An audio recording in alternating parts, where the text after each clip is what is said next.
Hello, I am King Mac, and I'd like to thank you all for watching this feature presentation on YouTube.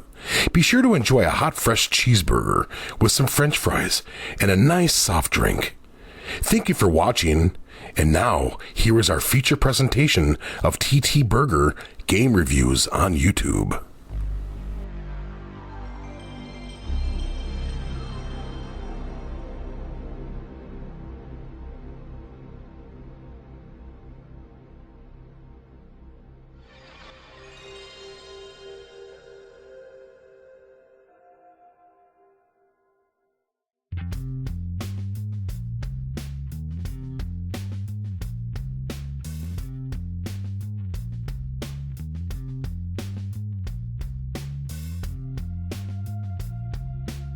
What's up, people? Tony here, and welcome back to another episode of TTBurger Game Reviews.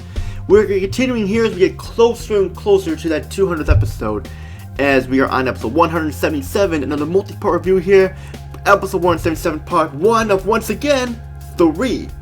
And today, I want to talk a little bit about motorcycle racers slash dirt bike racers, series and stuff like that. Like, there was a bunch of them, like games like Excite Bike 64, MotoGP and all of that stuff. It's just like a lot of those type of games that are very fun to play.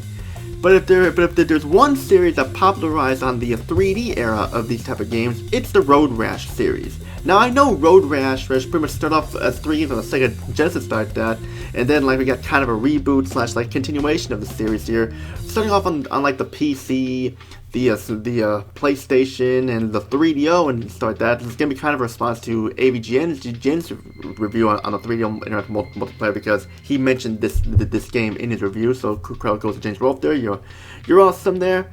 And this will be in 3 parts, like I said, and we gotta get started here. But before we get started, I want to give a shout out to Free Green HD and SubZeroMNX for King Mac. You guys are awesome. Keep up the good work, and looking forward to more kind of you guys have on your channels. And like I said, this will be a 3-part review, and we're gonna look at the Road Rash games on the PlayStation here. Part 1, we're gonna look at Road Rash. Part 2, Road Rash 3D, and then Part 3, Road Rash Jailbreak. We have a lot to talk about here. So let's get started with Road Rash for the PlayStation by Electronic Arts Studios, released for multiple platforms. Like I mentioned, the PlayStation version was released on December 29th, 1995. Now, I enjoyed the very first Road Rash. Today, it is nothing special, but back then, this was considered cutting edge for its time. It was one of the first motorcycle racers, to have a system where you can like attack your opponents by knocking them off their bike with your fist or your weapon or so. And once you knock them off, it's very satisfying. And they can do it to you too, so you gotta be careful there. But this is something new, and it's something new to the table indeed, even if it has faults to it.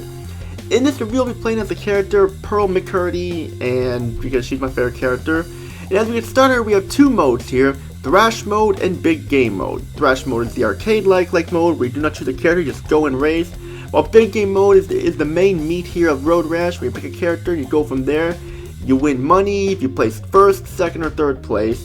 And one of the neat things about Road Rash is the tons of FMV scenes that this game has, where it has that motorcycle feel to it and such there, where like it's just got the kick-ass music and got like feels like you're watching a motorcycle biker movie.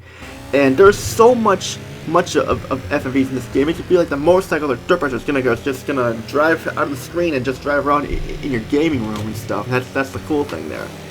And like, it does fall short in some aspects, but overall it's a great game, especially if you can find this game in the PlayStation long box, which the long box version was released in 1995, but then like a year later they released it in the regular jewel case. So if you can find the long box version, it's definitely worth owning it in the long box version for sure. There's no story here for the most part, aside from the FMV scenes and the still images with text in it. It's just winning the race while avoiding the police. And that's all you need to know while playing the game, just avoiding the cops who want to bust your ass for illegal street biking, racing, and stuff. And yeah, presentation for Road Rash is a mixed bag. The FMV scenes look fantastic. There's tons of them. There's even a music video in the game too, which I'll get to later. And like I said, there's lots of FMVs, tons of them. And I'm surprised they're able to fit this on this one disc here. And yeah, it's just awesome now. The in-game graphics, I know this game came out in 1995, but it could have looked better than this. Everything is flat looking. I mean, games like Ridge Racer, Twisted Metal, Warhawk, Tekken and all them came out around this time. They were all in 3D and stuff, but here this looks very flat looking, like, and just, yeah, some flat, and also there's some frame rate issues as well in the PlayStation version. I mean, the graphics could be better, but I've seen worse than this, though. Perfect example, Largo Winter Commando SAR, Spawn the Eternal. Those games look far worse than this. Sound really isn't much to say, aside from like the kick-ass heavy rock metal tunes and stuff, like bands like Soundgarden, Swerve Driver, Hammerbox, Monster Magnet, Paw, and Therapy. It all sounds great. I love those bands, but I had to turn the music off due to copyright reasons. One cool feature is the band Swerve Driver has a full-length music video in this game with their hit Duel, which is very cool to have a music video in a video game like this. Badass for sure, because back then this was definitely a rare thing to have a music video in a video game like this. Even though the quality is not the best, it's still badass for sure. The worst part about the sound is the engine sounds.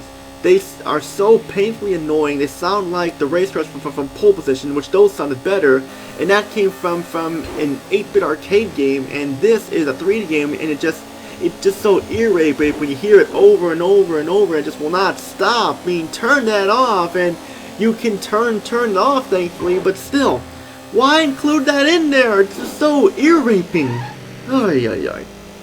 But that's it for the sound. Now the gameplay. For the most part, it's fun. It's a basic motorcycle racing game where your goal is to get in first place, or second, or third, and you get money for winning to earn more bikes and etc. The controls are good, not the best, but are good. You basically race to the end and there you go. I mean, like, you have the option to attack your opponents with your weapons or with your fists. I'll send them flying off their bikes, but be careful, they can do it to you too. It's a very cool feature, like I said, to just attack your opponent and to be sure they do not get in first place. Your obstacles are your opponents, the background objects in environments, and the traffic. You have 5 courses to race in. When after you finish all 5 of the races, they start all over again, just longer and more challenging with the difficulty.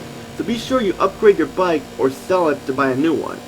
Even though there are some frame rate issues in Road Rash here, the sense of speed is still there. You go very fast, and you will not want to stop going fast, and you just want to keep going fast and fast, and even when the race you still just want to keep going and going and going.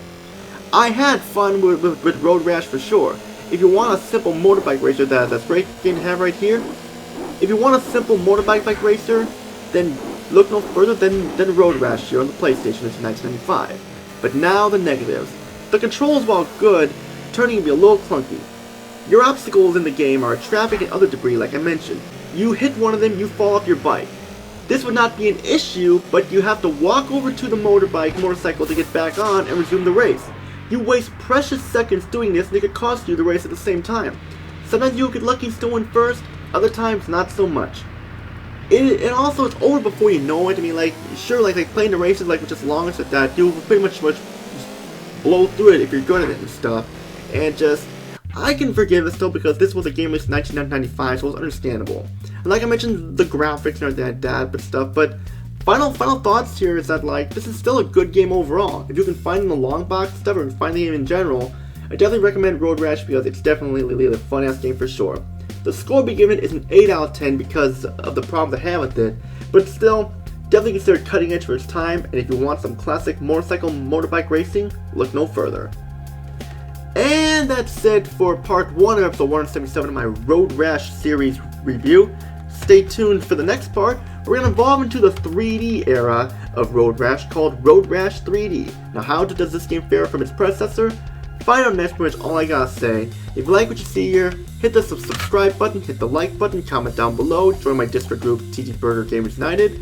Also join my Facebook group, TTBurger Gamers Group, and my Facebook page, TTBurger88. Pretty much all I gotta say is this is Tony. Peace out, and have a great day, and see you all in my review of Road Rash 3D.